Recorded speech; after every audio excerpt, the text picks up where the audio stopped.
My guest today is Michael Sugich, also known to us who have known him forever as Haroon Sugich or Sidi Haroon. He is a native of Santa Barbara, California. He studied at UCLA and the California Institute of the Arts. He was initiated into a traditional Sufi order in 1972, also when he became Muslim. Since then, he has dedicated his life to learning more about the spiritual dimension of Islam. Ironically, I know Haroon not from that part of his life, but I know Haroon from his expertise as a communication operator. Living in the Middle East for decades, he actually is one of my mentors, one of my oldest mentors. I've known him for over 20 years. He taught me everything there is to know about the communication space, and he helped me run a strategic communications operations for the then Grand Mufti of Egypt, Dr. Ali Goma. And through that interaction, I spent a lot of time with him. He was very generous, and I got to know him, and I got to know about his tasawwuf and his spiritual side, and that's actually the focus of this episode. He is the author of two great books that everyone has to get. They're going to be linked in the show notes. I'm just going to read them to you so I don't mess up the names. The first is Signs on the Horizons, Meetings with Men of Knowledge. And the second, the more recent of the two books, is Hearts Turned, Sinners, Seekers, Saints, and the Road to Redemption. I highly recommend that everyone purchase these books. They're very easy to read. They're very well written. They're very inspiring. He gets into some of these stories. Haroon is somebody that I've known, as I said, for over 2 decades. He's a very dear friend and mentor, somebody that I look up to. I'm very happy that he gave me this time to sort of open up. It takes us a little bit of time to warm up, but then he opens up and he gets into the stories. Please enjoy this conversation with none other than Sidi Haroon Sugich. Sidi Haroon, welcome to the show. Thank you very much, Tarek. It's a pleasure to be with you always. It's good to see you. Keeping well, alhamdulillah, in Istanbul. How are things in Istanbul? Beautiful. The weather is changing, obviously. Like about 7 or 8 days ago, I was swimming, and now it's raining and cooling down and cloudy and all of that. So summer's over. And we're, so it's beautiful. I love being where I am is right on the sea, so that's my view is the Sea of Marmara. So hopefully post COVID we can come out and visit you. Hopefully I'm waiting. I can't wait. Come. So I always struggle with what's the best first question to ask. So because of you and our relationship, which is, I think our relationship might even be, more than 20 years now. Yeah, I think so. I think it's about that. Yeah. It's always like, where do you start? So this is where I want to start. And I don't know if you actually know this, but one of the things I learned the most from you, and one of the things that you influenced me with the most, is your love of reading. And early on, I remember you were in this phase when you were reading this British author, Peter Ackroyd. Oh, yeah. And you got me onto him and his biography of Shakespeare and his biography of London. And so I actually started picking up those books. And it was actually reading those books that reignited my love of reading, especially non-Islamic things. And then that segued into, reconnecting with literature. So I wanted to ask you about reading and why that's important to you, why that's been an important part of your life, your reading habit, the type of things that you like to read, because it's very exhaustive reading academic things and scholarly things, I find. And reading, literature, sometimes it's just pure enjoyment. So I thought we would begin with that, because that's one of the things that I've gained from you the most, and your thoughts on reading and literature. Well, I don't have any coherent thoughts on reading or literature. I always loved reading when I was young, and I always read, even as a young boy. I would read myself to sleep. Funnily enough, though, these days, the only things I read, well, that's not true completely, but I don't do much leisure reading. Most of my reading is scholarly texts, and not necessarily academic, but texts on tasawwuf, and just because I feel like I need to catch up with a lot of reading. We have a vast literature, but I think what is important is that in older traditional societies, you had an oral tradition of sharing knowledge and storytelling and all of that. It was an oral, so people were possibly illiterate, but they were highly educated in a way. We don't have that anymore. There's no oral tradition. So the only way you can get any knowledge of anything is by reading. Of course, people could say, well, I can scroll through Netflix or something and find a documentary on something, but that's not the same thing. And if you don't read, you lose the knack for reading. I think this is one of the eye crosses the page, the mind transfers lettering and words and sentences into meaning. And if you don't practice it, it's like a musical instrument, practicing a musical or practicing a sport. Your muscles and your physiological self can't process. It becomes hard to do it. You get out of practice, and so I mean, back in like 40 or 50 years ago, I read somewhere that the UC Berkeley did a survey of undergraduates, and they discovered that something like 65% of them were functionally illiterate undergraduates. It meant that they could read newspapers and that sort of thing, but they really couldn't process language and so on. And language is what differentiates us from animals. It's the crowning glory of humanity is our ability to speak and convey ideas and so on. So it's reading is where you can get that from. There were times previously where people were unlettered. You know, they couldn't read or write, but they were hugely knowledgeable because they listened and they heard everything and they remembered things. We just don't have that anymore. Yeah, I think it was Mark Twain who said, "There's no advantage of someone who doesn't read over someone who can't read." Right.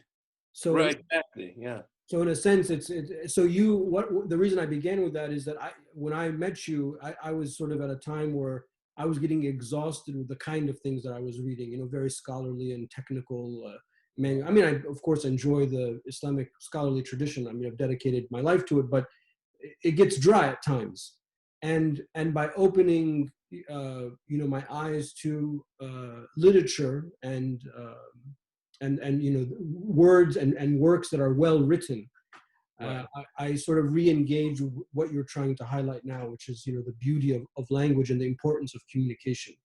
Well, I think also what's very important is storytelling itself.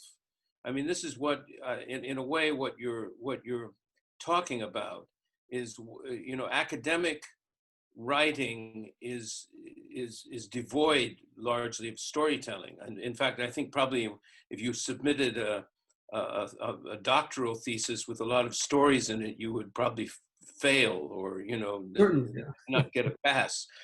But that's how we learn, is through stories. And there's a deep in Islam. There's a deep storytelling tradition, and we learn through storytelling.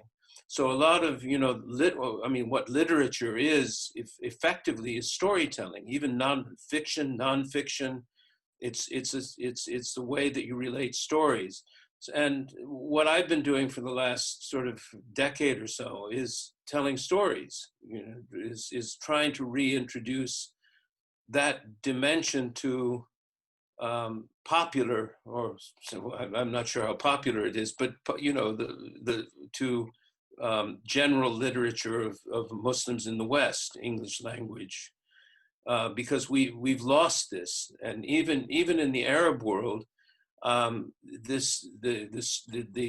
tradition of tabakat, of the biographies of the awliya and salihin, kind of fizzled out in the 19th century. There were less and less of these stories about. We have far less information about people in the 19th century and early 20th century than we do of the awliya in the Middle Ages, for example. and because it's just it's a tradition that was kind of declined and disappeared. Part of communication are the performing arts, and I know early on in your life, before you came to Islam, I know that acting was a major part of your life. Yeah, it was the only thing I wanted to do. I thought, that I was a performer, so I was in the theater, and I also sang. I was a rather talented singer at that time. So I wanted to be in the theater, and I thought that's what I was going to do the rest of my life, but it didn't work out that way.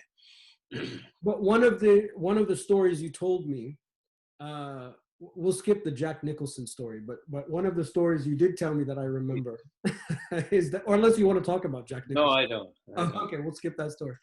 But one of the things you told me is that when you encountered Islam, specifically tasawwuf, and you encountered this concept of dhikrullah, you said, as an actor, I understood exactly what that meant, because the process of acting is to memorize the lines and to keep repeating the lines until you become that character, you become that line.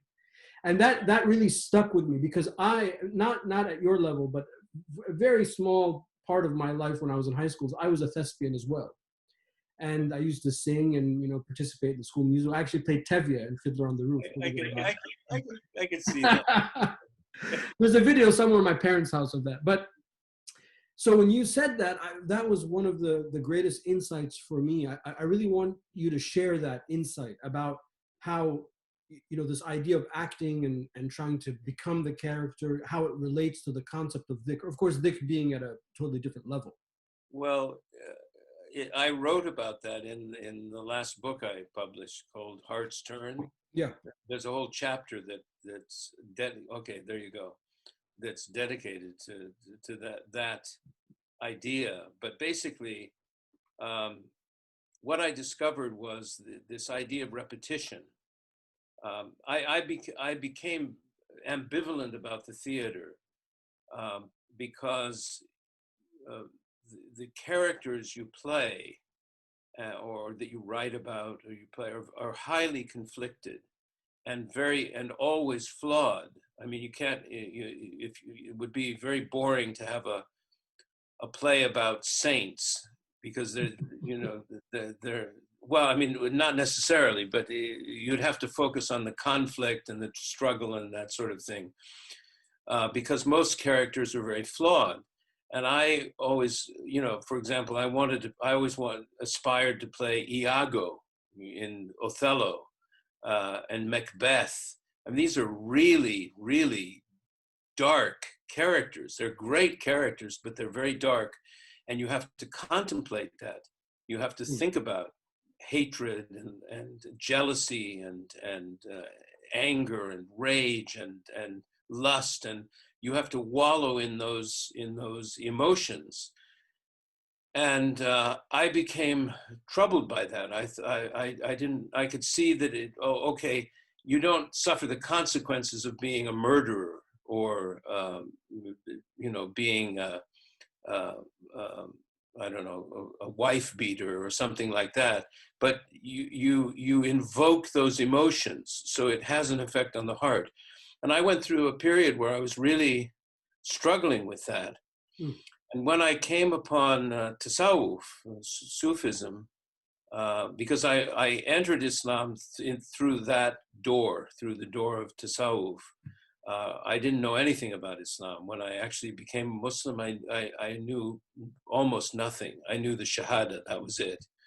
And I didn't even know the second part of the Shahada. I didn't know what that meant at all, but what I did know is that I latched on to this idea of dhikr, because I recognized when you're an actor, if you're a good actor, if you're talented, I'm not sure it happens with everyone, but every once in a while you'll rehearse a character, you'll do something over and over and over again, and you'll struggle with it, and you just don't have it.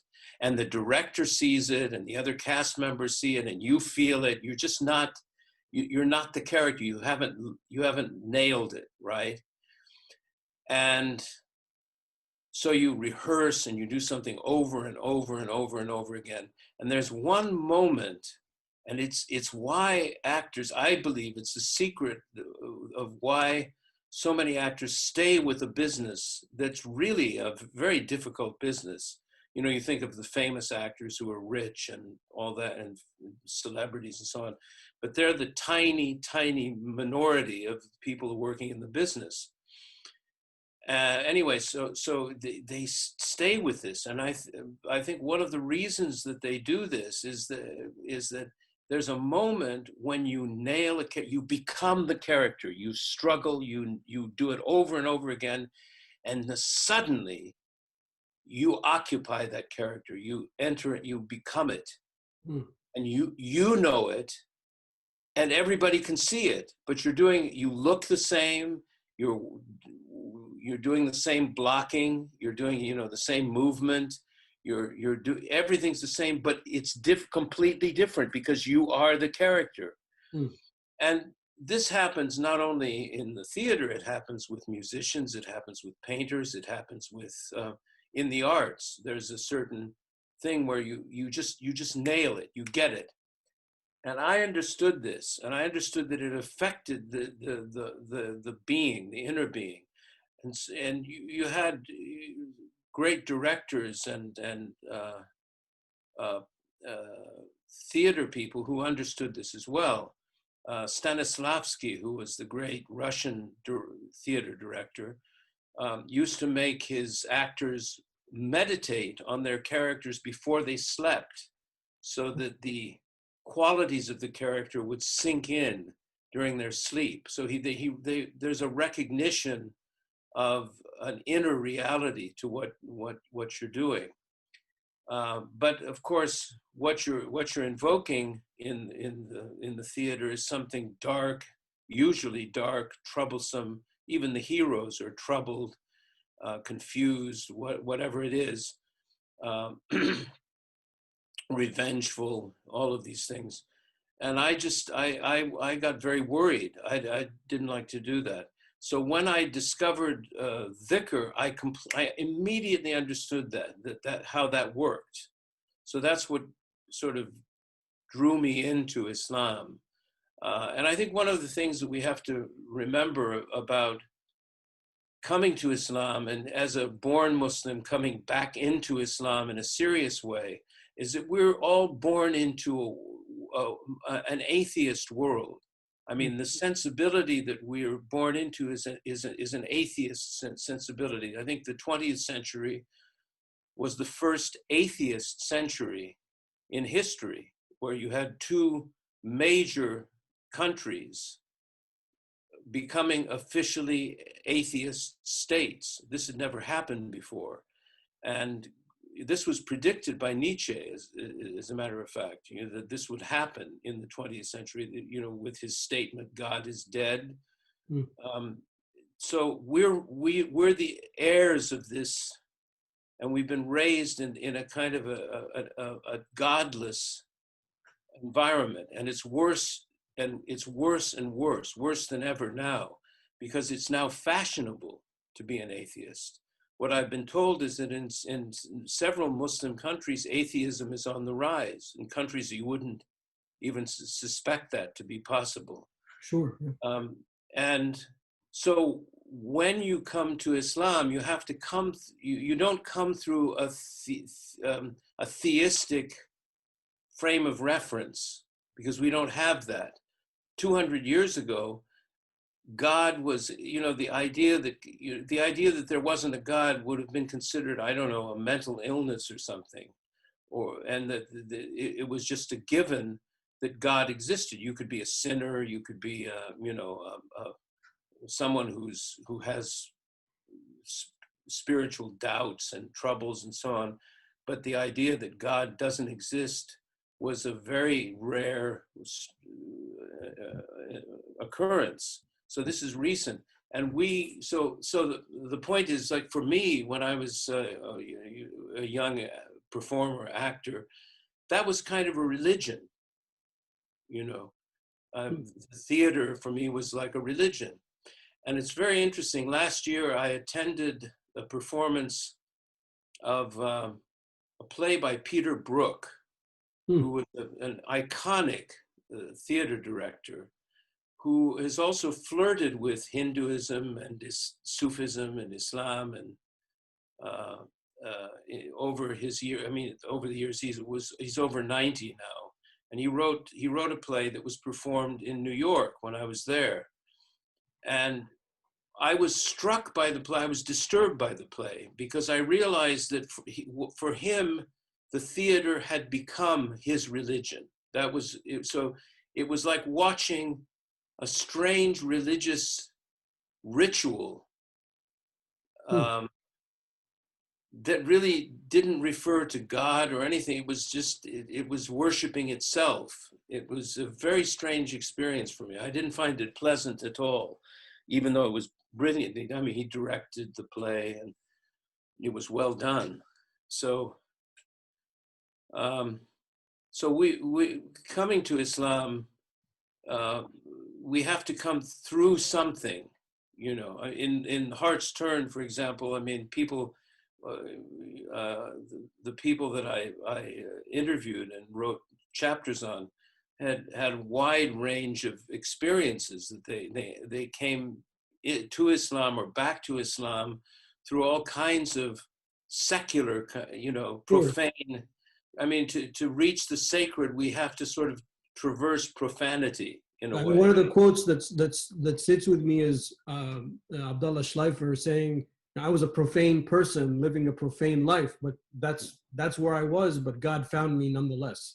That's right. God finds you where you are. And one of the things that I wanted to show Muslims, because Muslims come, I mean, over the years, I've met many people, they've sinned and they think that they're doomed or something. I mean, it's seriously, I mean, I've had people come, young men, not so many young women because they wouldn't confide in me necessarily, but young men would come and say, I've done this and I've done that.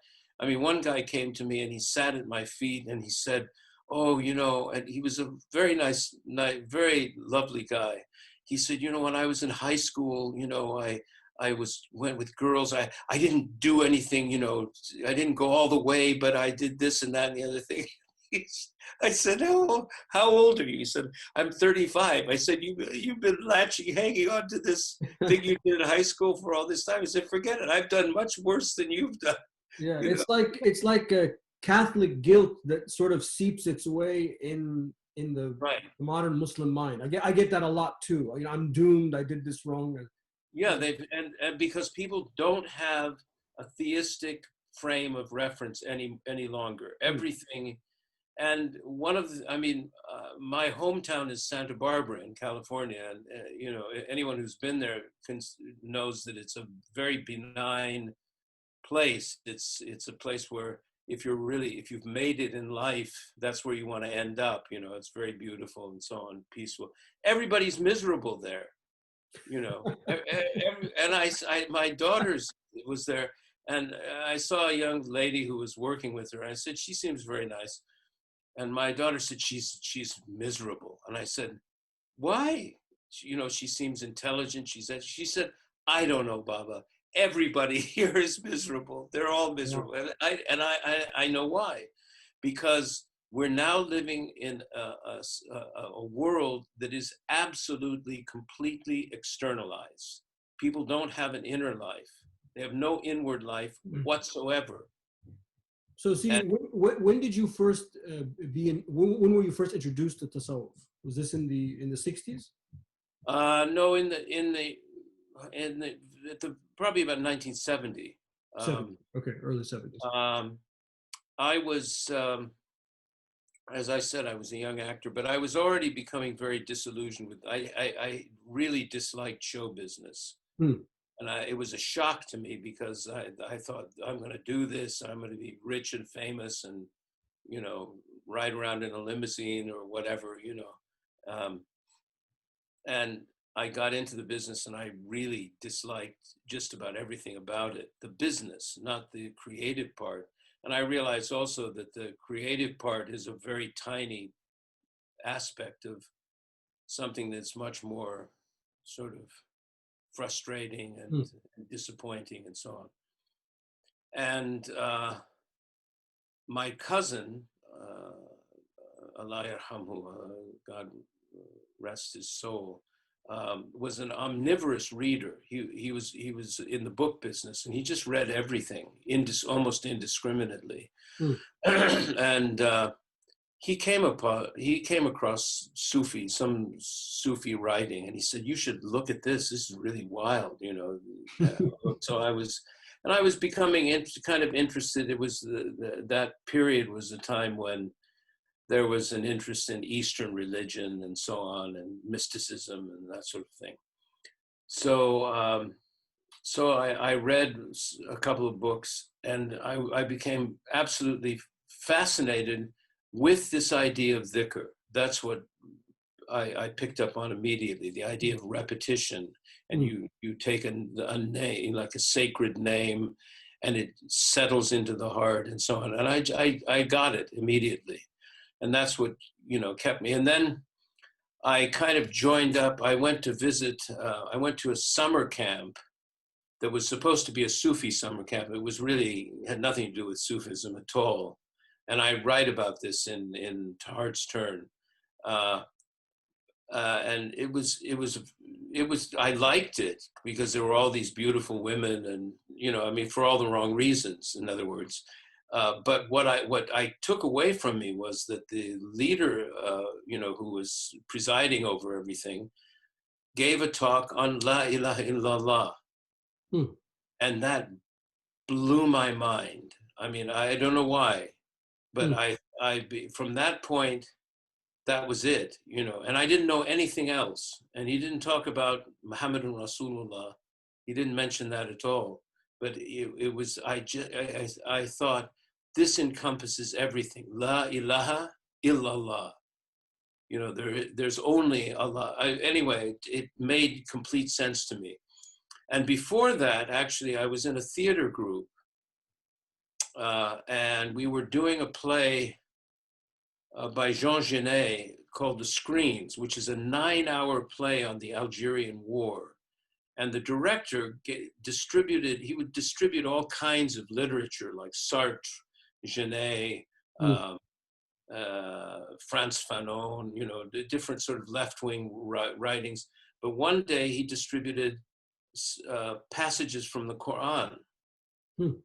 And I remember it was the Arbery translation, and I would stop me in my tracks because I thought I didn't understand any of it, but I thought, this is the way we think in sort of waves, and, you know, of thought. And because the Quran is not linear. It's sort of like it goes from here to there, and I thought, whoa, what is this? You know, so I was very interested in that. And then later on, he distributed passages from the Conference of the Birds by al-Azhar. And again, that it hit me. So it was all these things kind of hitting me. So by the end of the term, and I tell this better in Heart's Turn, but I was cast as in a Shakespearean play, and one of the roles I was playing was the fool, Festi, and it had this weird British director who had this, he cast me in 2 roles. One is Sebastian, who's the twin brother of Viola, and Festi. But then what he said is, they're the same person. And I thought, what? That's an insane idea. I mean, it has there's nothing in the text that justifies it at all. But, you know, I thought, well, let me see what I can do about that. And I came across a book by an Oxford scholar on the fool. So I read this book, and she gets into the origins of the fool were traced back to the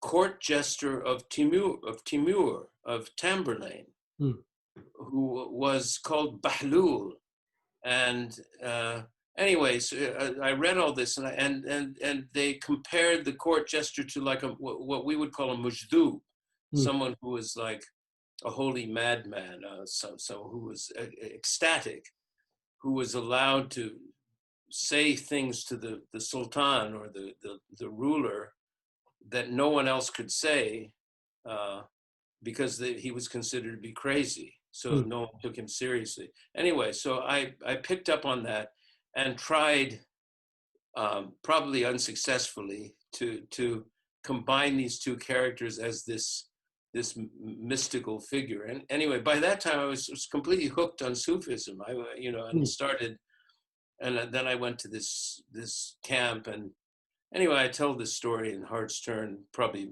much better than I would now. So I know that a North African, like Moroccan type of tasawwuf has been a part of your life ever since that moment forward. Some people that sort of have a same age group or maybe even younger, some people, they kind of fall in love with tasawwuf and then like they fall out of love with tasawwuf because they have like a bad experience, or they meet like with the sheikh or the cult experience. But it seems that despite, even though I know you've encountered some of that, it seems that alhamdulillah, that's tasawwuf has always really been like your anchor. Is that fair to say? Yeah, but I think I was just looking at a talk that was given by Abdul Hakim Murad, Dr. Tim Winter, on orthodoxy in Islam. What is Orthodox Islam? And one of the things that he makes very clear from the classical texts is that you cannot be a Sunni Muslim without also being part of a Sufi tradition of one sort or another. And he makes it's a great talk that you can find on YouTube, as a matter of fact. And because Islam is, as we know, is divided into three dimensions: Islam, Iman, and Ihsan. And the methodology to reach the state of Ihsan or excellence is through the Sufi tradition, through the tradition of Tasawwuf, and always has been and always will be. And so it's intrinsic to Islam. And I think this is one of the things that has been lost. And there are historical reasons for this, which are probably too complicated to get into in any detail. But this Sufism is now seen as separate from Islam, as if it's some kind of an elective thing that you can do, or like a fashion or something like that. Yeah. Well, I mean, even in English, we refer to it as an ism, Sufism, as if it's like something. Yeah, and in fact, that's not the proper name for this is tasawwuf, and so yes, I mean, there's a lot of problem nowadays with people claiming to be, especially now with the internet, where you have all these sort of touring celebrity guru sheikhs, and some of them are probably authentic, but it's confusing. People are very confused. In fact, I'm working on a book now. I'm not sure when I'll be able to finish because I've got some other things in the way of it. But on this subject, on spiritual authority, and also getting to the point of entering a spiritual path. I mean, how do you even get there? People misunderstand. And I brought this up to Mullah Hashim Belghiti, who's my sheikh in Morocco at the moment. Allah protect him. And I said, "What about this?" And he said, "This is an old story." I mean, we've had, the people become traumatized by it. Yes, there are always going to be people of false claims. There's always going to be somebody like that. We've had this since the time of Musaylima, with the first community. I mean, you had false prophets, you had people of claims, and people, one of the shuyukh actually even said that if you want to follow the spiritual path, you have to first follow the liars from among its people, which is a very strange statement.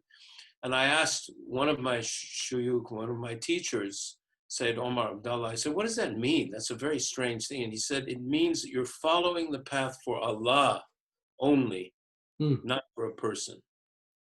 So you have to go through that. So it's not, and this, there's a lot of trauma that people have gone through recently. I mean, I've heard about. And my feeling is that it's getting involved with someone who's off the path is not necessarily a bad thing unless you compromise yourself. So how do you protect yourself from that? You protect yourself by following the Sharia. And so before you set out and try to have some sort of spiritual experience, you need to understand the fundamentals of the Sharia. And if you're instructed, or if you see to violate the Sharia, or if you see the man who supposedly has spiritual authority violating the Sharia, all you do is walk away. You don't have, and you learn something. It's not Actually, you reminded me earlier on the podcast, I interviewed this group called In Sheikh's Clothing, and they are like a support group for people who have been traumatized. And I've been thinking about this ever since. I really hope you write this book soon, and I'd love to help you. Because one of the problems... What? Pray for me. I mean, I don't have... Ya Rab. One of the problems, Sidi, is that people, they use the abuse examples to sort of, poo-poo like the whole thing. Like, this tasawwuf thing is fake. And that's very, very dangerous. As we know, that's, as you said, that this is Islam. I mean, that's not like an addendum to or an appendix to, or this is Islam. This is how Muslims have been connected to the Quran and Sunnah since the first century till now. And inshallah, moving forward. So I think it's very important, even though I understand what the Sheikh is saying, it's an old story, but in the West, I think, with the cancel story. Pardon? It's a new story. It's a new story. Yeah, exactly. It's a new story. It's a new story. So about the Sheikh, is it correct that he is one of the only people left alive who actually met Sheikh Muhammad ibn al-Habib? There are other people. No, there are others. But it must be a very small group of people. Yeah, we were the kids, when we started. I'm an old guy, so you can, draw your own conclusions. But there are a few people around who met Sheikh Muhammad ibn Habib. But I think it's important to realize that the shuyukh, they don't do anything for you.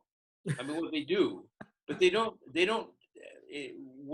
What happens under their guidance is not from them, it's from Allah subhanahu wa ta'ala. They just facilitate that for you. They facilitate it. And like Mullah Hashim said, that the Sheikh is like, with a murid, is like, the murid is like a novice. He's like a baby. So all the Sheikh does is he protects him. He tells him, don't run out in the street, don't do this, or don't touch the hot stove. Yeah. Just exactly. No, it's exactly that thing. He said, and then when the murid is ready, then he just turns him. It's just an adjustment, and everything can happen. So and Sheikh Muhammad Jilani, who's a wonderful man, beautiful soul. He said that, the Sheikh stays out of the way between. He doesn't come between the seeker and the sought and Allah. And he stays out of the way. He just helps the person along. Yeah. And anyone who stands in the way is a fraud. I mean, is you walk away from them. Yeah. And the Sheikh is not calling to himself, right? He's calling to Allah. That's what he's, that's there's a vast amount of literature on how you recognize a real sheikh.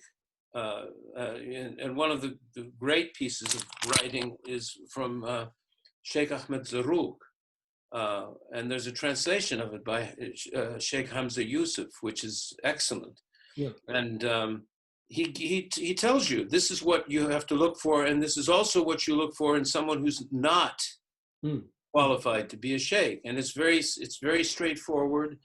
It's you have people don't use their discrimination. They think, oh, I don't know anything, you know. Well, that's not true. And you know, if the sheikh doesn't pray, walk away. I mean, there's a great story of Abu Yazid al-Bistami. He said, I heard that there was a great wali in a town, so I went there to see him. And I went into the mosque, and this man walked out of his chamber toward me, and he spat on the mosque floor. And I turned around, and I didn't even greet him, because I knew Allah would not allow one of his awliya to do that, you know, to spit on the floor. And he said he just walked, he didn't even greet him. He just turned around and walked away. And you know, and there's the story of Imam Bukhari, who apparently walked hundreds and hundreds of miles to find a hadith from a narrator. He went to the village. He said, where is so-and-so? And they pointed at a man who was beating his donkey. And he took one look, he turned around and walked away. You know, he didn't even bother. And people, they don't use their intelligence. And so this is where trauma comes in. If you see something that's wrong, okay, it's disappointing, but you learn something. But if you do something that you know is wrong because some guy told you to do it, or some lady told you to do it, and you knew it was wrong, well, shame on you. You know, you should know better. You know, and if you don't know even the basis of the Sharia, then you shouldn't be worried too much about following some spiritual path. You know, there are certain foundations that you have to have before you set out on something like that. So I know from, you know, spending time with you, like in that decade of the 70s, you know, you saw a lot of crazy stuff. You saw people come into Islam, leave Islam. Yeah. What for you personally, just on a personal level, I mean, other than, you know, Allah's guidance and mercy, what would you attribute you not losing it, you know, losing your cool when you encountered, you know, charlatans, or you encountered weird stuff? How did you protect yourself, or what was the self-talk that you had, or the principles that you held that helped you sort of stay the course and be like, no, I'm still with this? Well, I wasn't in it for the people, you know, for some person. I didn't come into it because of a person, but because I knew it was true. And everything that I studied, it was true. And also, I was lucky in that my earliest experiences in Islam were with awliya, with really great awliya. And I had something to compare things to. Okay. So when I saw misbehavior or something like, I could recognize when someone was sort of off. I mean, I have some weird stories, you know, about that, which I won't go into now. But I mean, so that was and also I'm not a scholar, and I'm not very scholarly. I'm a reader, and I like to learn, but I'm not disciplined in that way.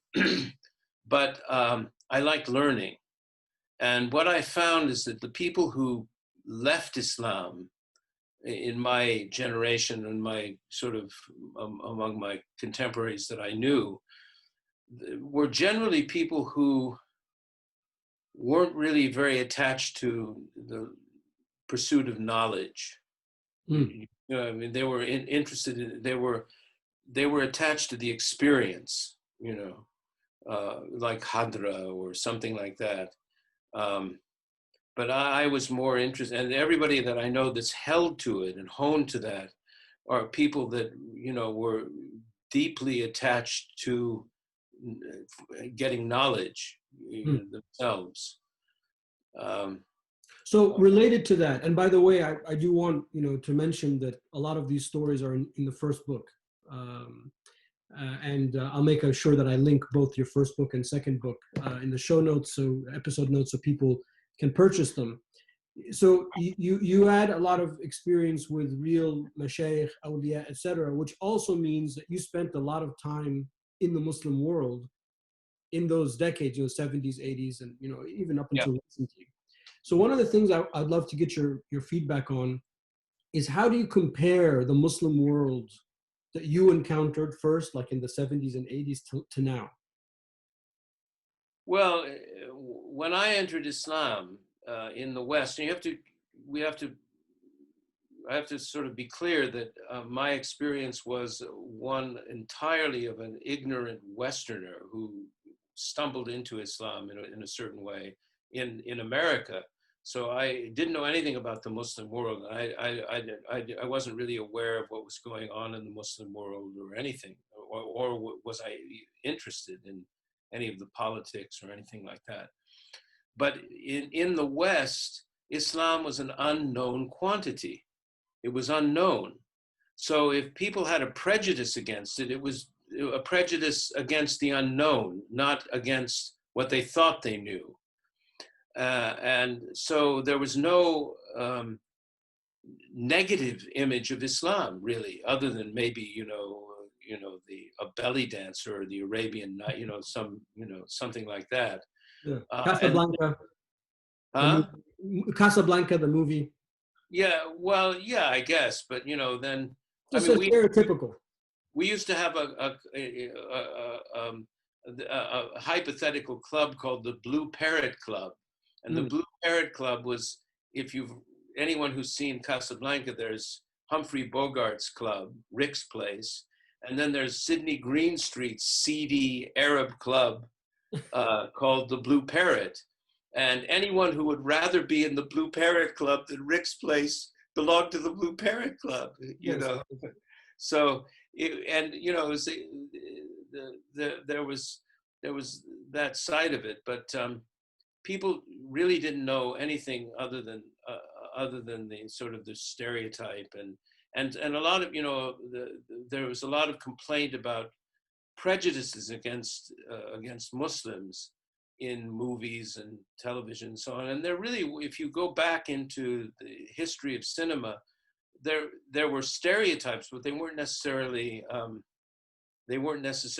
negative. I mean, like Rudolph Valentino played the Sheikh. He was like the matinee idol of matinee idols back in the silent era, and so it was a different kind. It wasn't the kind of stereotype we have now, which is very disturbing. And that that started to change probably in 1975 with the oil crisis, when the price of oil went up and people resented the Arabs. But it was an Arab thing. It wasn't really Islamic. And it wasn't until 1979 that things started to really turn with the Iranian hostage crisis. And then it was very ugly. Then suddenly there was this Islamic thing that was really, really ugly, nasty. And then things moved from there.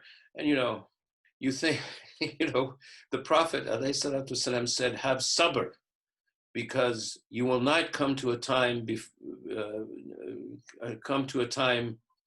that isn't worse than the time before it until you meet your Lord. And, with the hostage crisis, I thought, well, it can't get any worse than this. This is just terrible. Guess what? It got worse. That was like small potatoes compared to what was coming down the pipe. It just keep on coming. It just keeps getting worse and worse and worse. But within that, and it's Sheikh Hamza Yusuf called me last year out of the blue. I think I was in Australia or something. And, he was saying, oh, the world is really going down, it's going to hell. It's really terrible. And then there was this pause, and he said, but I'm doing all right. And I said, me too. Alhamdulillah. And then I realized that like almost everybody I know is doing all right. I mean, most of us are, because Allah is generous. Just because things are going downhill and it just seems to be getting worse and worse and worse, we're living,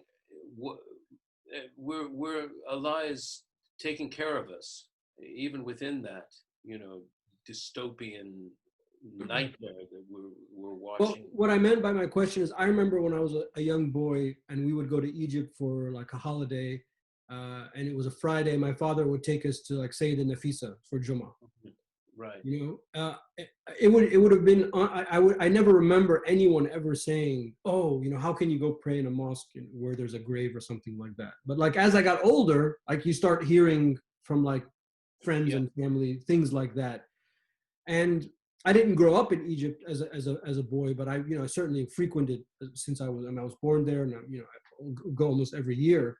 So I feel that there's like a weird discourse that emerged somewhere that started to permeate, and it became like the default, like the Well, haram halal thing. right. I think that the best description of that is in a book called The Great Theft by Dr. Khaled Abu Fadl. And Hmm. it's a wonderful book. I disagree with some of his conclusions.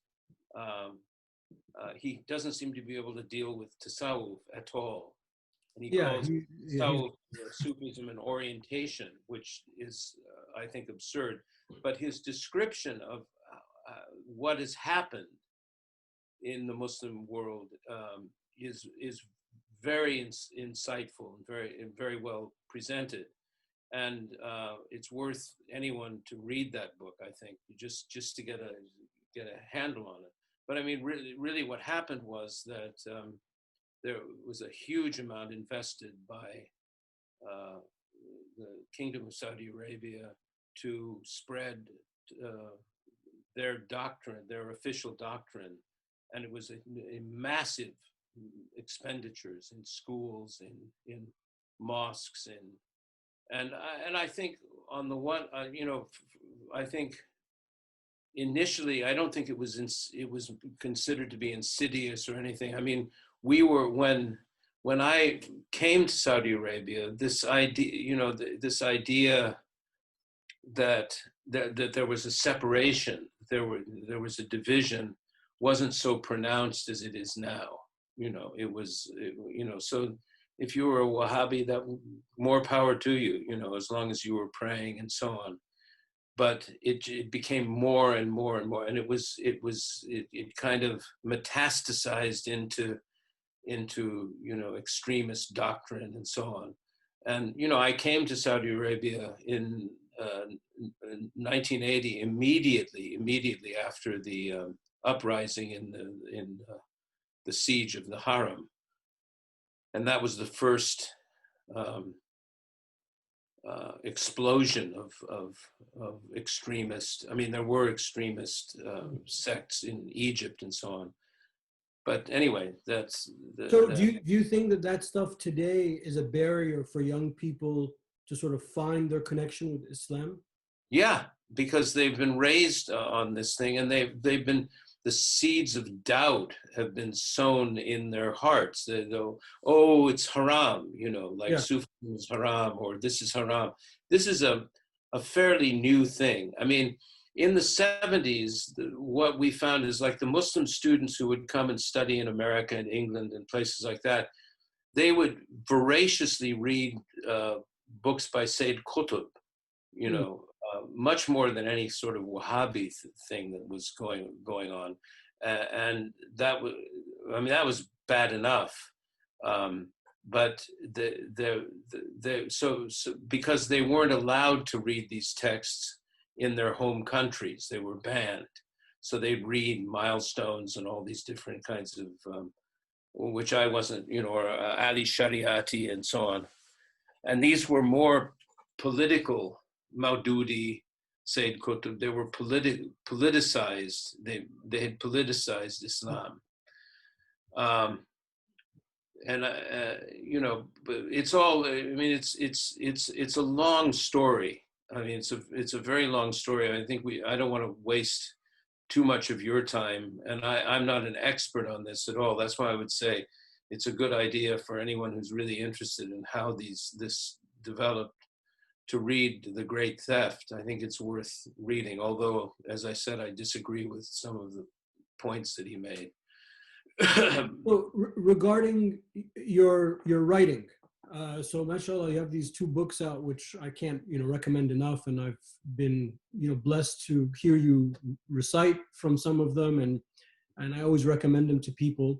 Unfortunately, all of the copies I had, I gave out. The copies I have are the copies you gave me with your with your little note, so I can't give these away. But I've run out now since I've given them all. I'll have some. But you said in the beginning you're interested in this idea of the tabaqat, genre, the hagiographies of the saints, and how I'm so glad you put some of these people that you write about. I was unable to meet, even though I was alive during the time. I was just too young and I didn't know about them then. So I'm so happy that I get to read your interactions with them. But other than the idea of writing about these people, what other inspirations or what are the catalysts for you to write now? And you mentioned the project about potentially helping people in the West understand how to find a tariq and what tasawwuf is and stuff about. But do you have any other ideas, anything that we should be looking for to come from you, inshallah, in the near future? Well, right now I'm fully engaged in a project that is already been funded, thank goodness, alhamdulillah, on biographies of some of our spiritual exemplars, which are included in Signs on the Horizons, and also Peter Sanders' book, Meetings with Mountains. And this sort of evolved, this project evolved. I was having a dinner with the CEO of the John Templeton Foundation several years ago. And this was when extremism, when ISIS was on the rise and extremism was, the topic of the day. And I said, one of the reasons why this is happening, why young people are gravitating to these extremist ideologies and so on, is that there are no role models. We don't have exemplars. And that the exemplars were part of Muslim life. There were, was the Sheikh down the corner, or the pious woman, the saintly woman who taught Quran, or the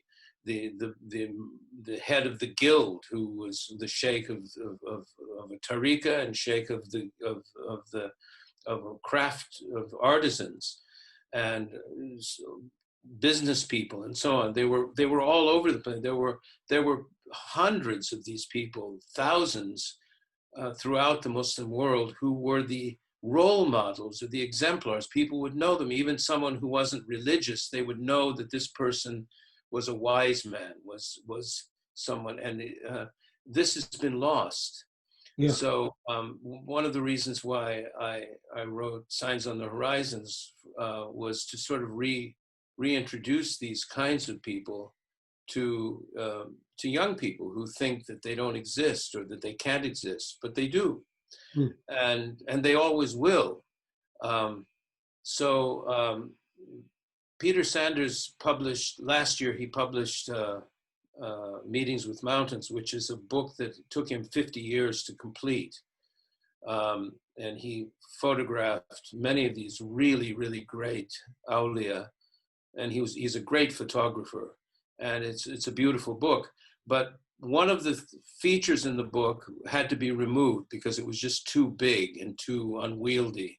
And that was, there were some selected biographies of some of the people that he had photographed, which, because the book itself is a photographic essay with captions and not really,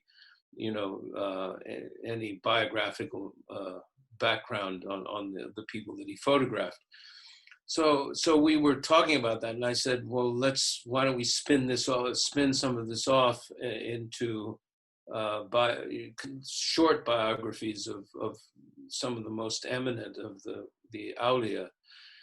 And I went back to the temple.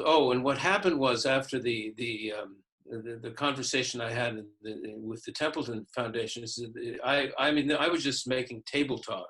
I was just talking. But the CEO came back and said, I'd like you to make a proposal for this. So the organization that I was working with at the time, I did make an initial proposal, a preliminary proposal, but they never submitted it. They never did anything with it. So it just went dormant.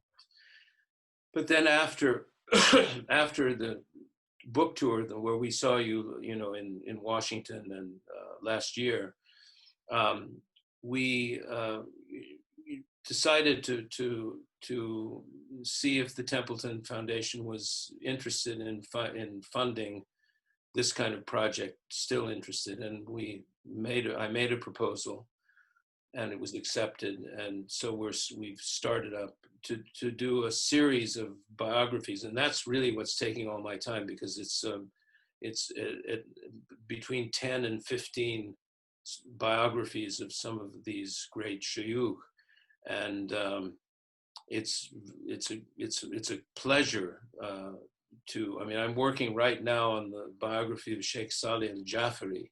Oh, mashallah. Was one of my favorites. Yes, he's wonderful, and it's a beautiful text by Samar Dejani, who translated Reassurance of a Seeker, and who was also one of the disciples of Sheikh Saleh's son, Abdul Ghani, Sheikh Abdul Ghani, Allah yarham. So we're doing that. That's what I'm involved in now. That's my focus, and I think we're going to try to do it within 1 year to turn out these books, and then there'll be kind of box sets of books. And this is the idea, is to reintroduce these people because signs on the horizons. I mention people. I was kind of like a fly on the wall. I'd run into people, but I actually, like my own teacher, Sayyid Omar Abdullah, I didn't really know much about his background. So I've written that particular issue in the series, and I found out all kinds of things about him, and I circulated this to some of my contemporaries, like Sheikh Habib Abu Bakr Bashuaib, and he said, I'm learning things about him that I didn't know, because these people, they don't talk about themselves, they don't tell stories about how great they were or anything like that. Other people tell stories, and sometimes they don't, because what happens between them is like confidential, So well, this is like a way of reviving a sunnah, because this is a sunnah of our tradition, is the tarajim, the biographies of the early hadith narrators. That's where we got all this from. Is we need to know everything about these people who we're taking our religion from. Right. And for us, it's more important, or it's just as important, to know who's giving us our religion than what it is that they're teaching. Right. It's a wonderful. I mean, for what it's worth, when I was very young, before we even met, I mean, still maybe, leaving my teenage years into my early 20s when I was in college, one of the two things that really helped me was actually being able to see the diwan of Muhammad ibn Habib, and like learn some of those qasidas, and then seeing his picture. Yeah. So like, okay, this is not just like some mystical person that I can like, even though it's just one picture, and I've had that picture on my computer like forever, for decades. Right. And just being able to see him, I didn't know anything about him. I didn't know anything about tasawwuf or the tariq, but I knew that I can, hum these qasidas. Right. Until today, even when I was preparing, and I saw your name and my, your email, I just started singing the qasida, it triggered that thing. And I think that's what we need. Certainly I want that for my kids. I want that to be out there in the ether, that's like their default Islam. Right. Well, Dr. Mustafa Badawi wrote the biography of Habib Ahmed Mashur al-Haddad. And at the end of it, he makes a beautiful statement. He said, these are people who are now legends. But he said, don't leave it at that. Go and find someone. Go and find someone that you have the same experience, and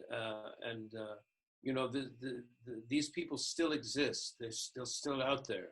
And one of the other reasons that we're publishing this series is for precisely what we were talking about before: is how do you discern the real deal from the person of false claims, or the fake, or the Mm. flawed, you know, Yeah. you know, and you can see this because what happens is you spend time with these people. They have no ego. Their nafs is extinguished. And over a period of time, you start picking that up. You realize that, you know, and they have incredibly beautiful character, and it's abiding. It's not like they're good one day and they have a bad day and break all the crockery or something like that. Mm. No, they're like that all the time because the ego is extinguished. They're fanny, they're gone, and it translates into purely beautiful character. And that's that's the main, I mean, the overall title of the project is The Luminous Virtues of the Sages of Islam. Mm. Because that's what they have. They have luminous virtues. They have beautiful, beautiful behavior and character. And you can tell. And if someone has bad behavior, like Abu Yazid al-Bistami, you just turn around, and leave. Walk away, you know, get away from it.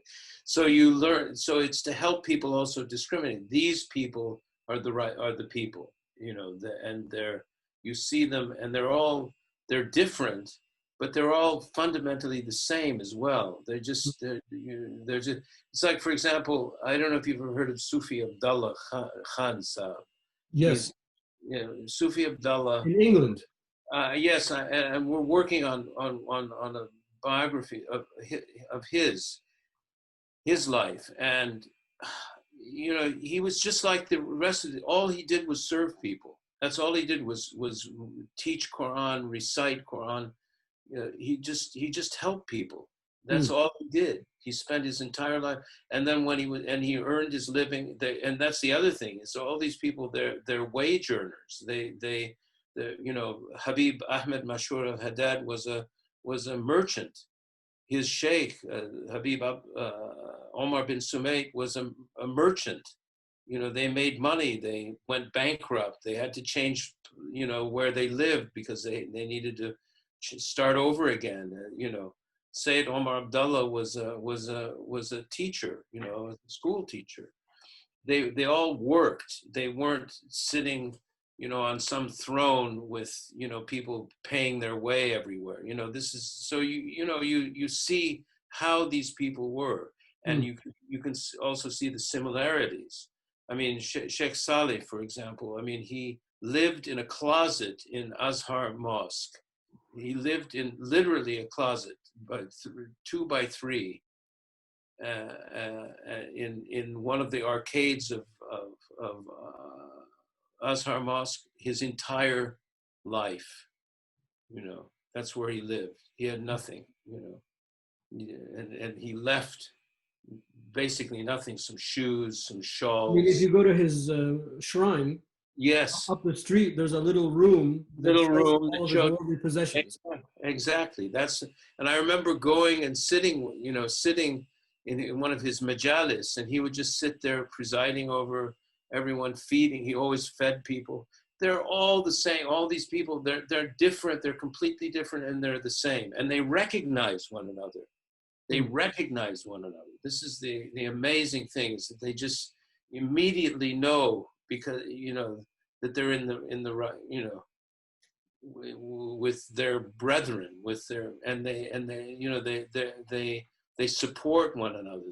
They're you know, it's a whole, it's very beautiful to be around people like that, and they still exist. And this is very important for people to know, because if we don't have these exemplars, if we don't have these role models, how are we going to you know, how are we going to figure out how we should be or what we should aim for? And the other thing is, if people really are serious about a spiritual path, they have to have a living guide. You know, I mean, if you want to learn a craft, it's really difficult to try to do it alone.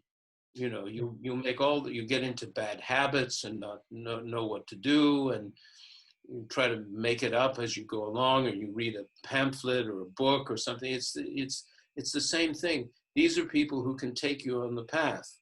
That there are people who are dodgy, of course. So you have to be, and I went to Sifudul al-Hawari, who was the Khalifa of Sheikh Mohammed ibn Habib. And I asked him, I said, how do you find the Sheikh? And he said, it's impossible.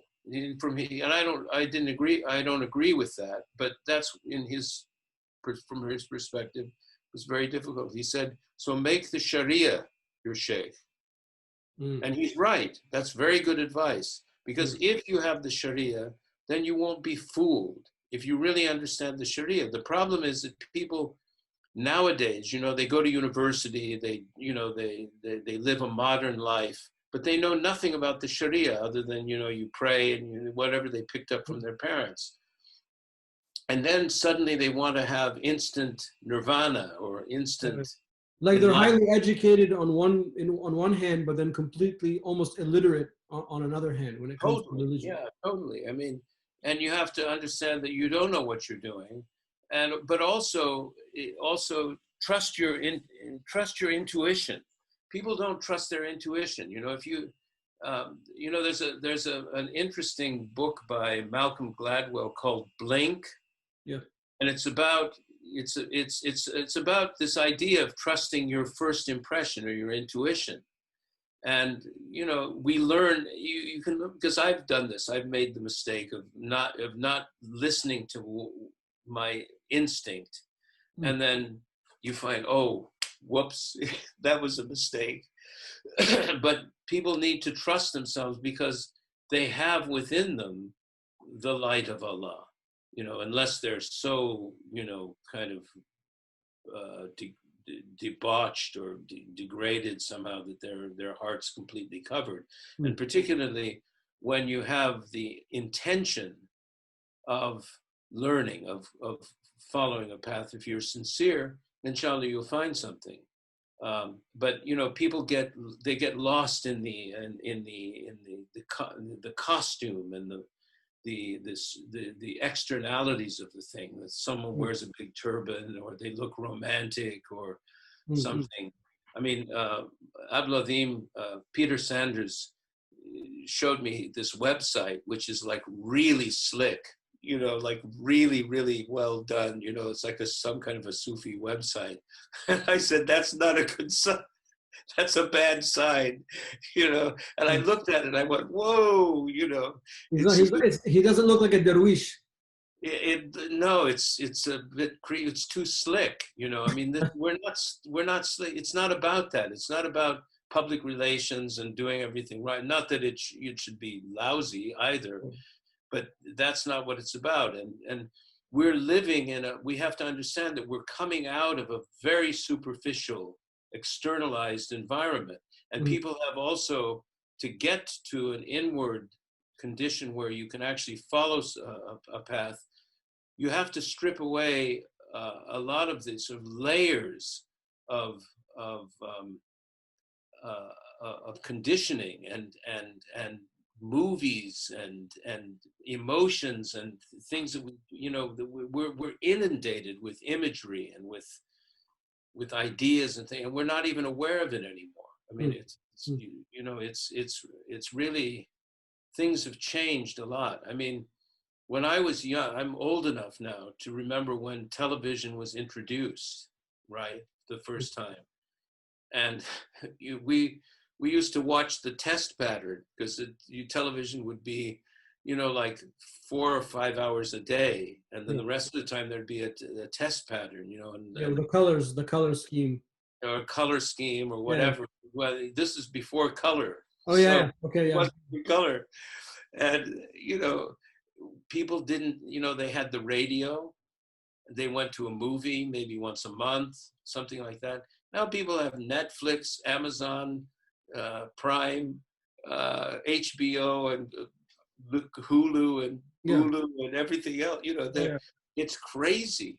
People are inundated with these things, and it's you have to strip away a lot of this. It's dangerous. I'll tell you why. Now because of COVID, all of the kids are online schooling. The other day, my daughter, she uses a headset. I think like the battery died or something. So I was like, okay, well, let's see how we can replace it. And I could see her frustration, that she wanted it replaced like instantaneously. Right. I was like, but that, life doesn't work like that. I mean, we can wait 2 days, the earth is not gonna, life will not end. But the problem is now we're it's like the elevator, you want to push the button and then the door has to open. You want to, buy that thing on Amazon and it has to appear. We purchase things in the morning and have them appear in the evening. And that's very dangerous, I think. Well, it's part of a whole picture. And what's happened now also in the West particularly, but also I think probably in the Muslim world as well, to a certain extent, is that people feel highly pressurized from this and insecure. And so then you have what's happened with the opioid crisis and people using amphetamines and things to keep going. I mean, this is something that's fairly new, and it's become very dangerous. People are and young people, and you have a higher incidence among Muslims of suicide, of depression, of this feeling of loneliness. I talked to a psychiatrist at one, not too long ago, and I said, well, what's among Muslims, the Muslims that you treat, what's the most common trouble or problem? And she said, deep loneliness. Wow. And I thought about this. I thought, that's very strange. So I asked a number of my my friends, my old guys friend circle, and I said, did you ever feel lonely when you were young? No. And I asked everybody, and it's like, no, not really. I never felt lonely, ever. I mean, I would feel insecure, I'd feel upset about something, but I never felt lonely. And this is something very new. People feel very isolated. So I asked this she was not a psychiatrist, she was a psychologist.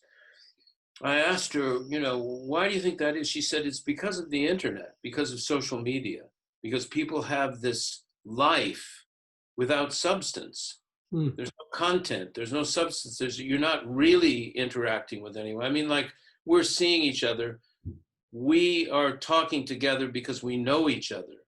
But if you don't know somebody and you're just going back and forth and back and forth and back and forth and emojiing and all this kind of stuff, this is not, you can't get anything out of it. This is empty. It's an empty thing, and it's all based on hope. And so people end up extremely isolated from one another and feeling isolated.